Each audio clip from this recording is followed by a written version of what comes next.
We're David and David, and you're at Outsider Tart in London, an American-style bakery, and today we're going to show you some tips and tricks on frosting and finishing cakes.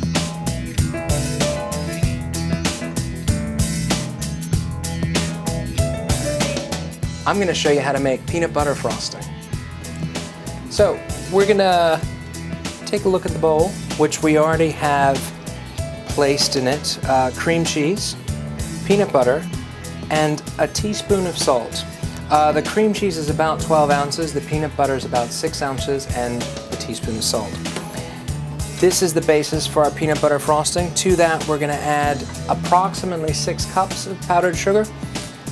Sweeten it to your taste. 5 to 6 will work quite nicely. And then, as always, a little bit of vanilla. The salt is mostly in here because this is quite a sweet frosting, as you see from all the sugar that's going in there, but really pull out the salty goodness of the peanut flavor. So you can use whatever peanut butter you want. Any of the commercial brands will work nicely. Natural peanut butters work really good as well, so there's no science to that. As with most cream cheese frostings, you don't want to mix too much because your frosting will collapse, your cream cheese will become runny. So it's a good steady cream.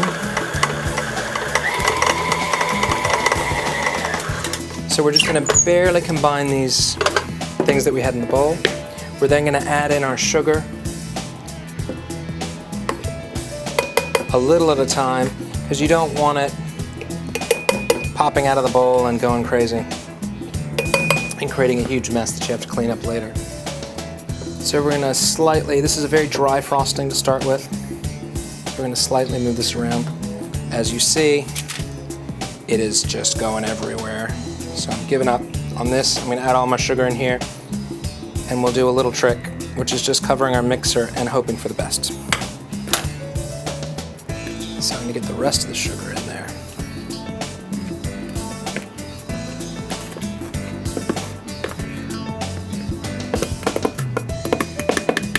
There we go.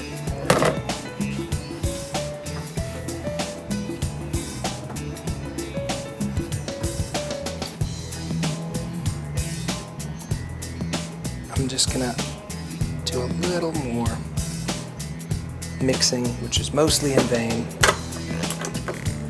It might make quite the commotion and a mess in your kitchen, but it really is quite a good finished product.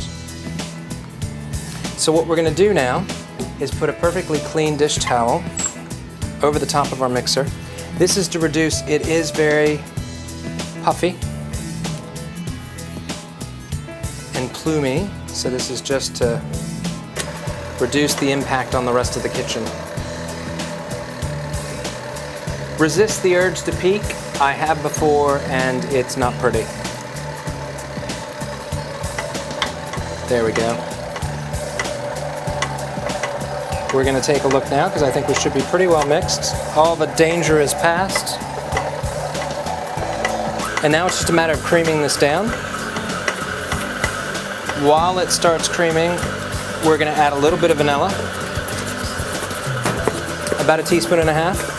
At this point, if you like crunchy peanut butter versus creamy peanut butter, I'm a creamy peanut butter fan, so I'm not going to do this, but you can add peanut pieces into this. So just bang up or crush up some nice peanuts, and you can put it in here, and you can have a nice crunchy peanut butter frosting. Like I said, I'm a creamy peanut butter fan, so I am going to keep this just as it is.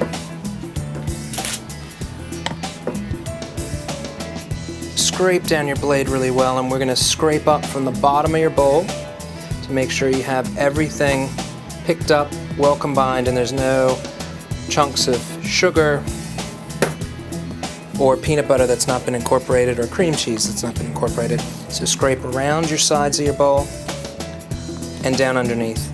And as you can see down in there, we had some peanut butter that hadn't been mixed in. You can mix this in by hand by folding it in. Oh, you can smell that. That's lovely. And that is now finished. it's too thick for you, there is no crime in putting the paddle back on and churning it around a little more. But that is a finished peanut butter frosting.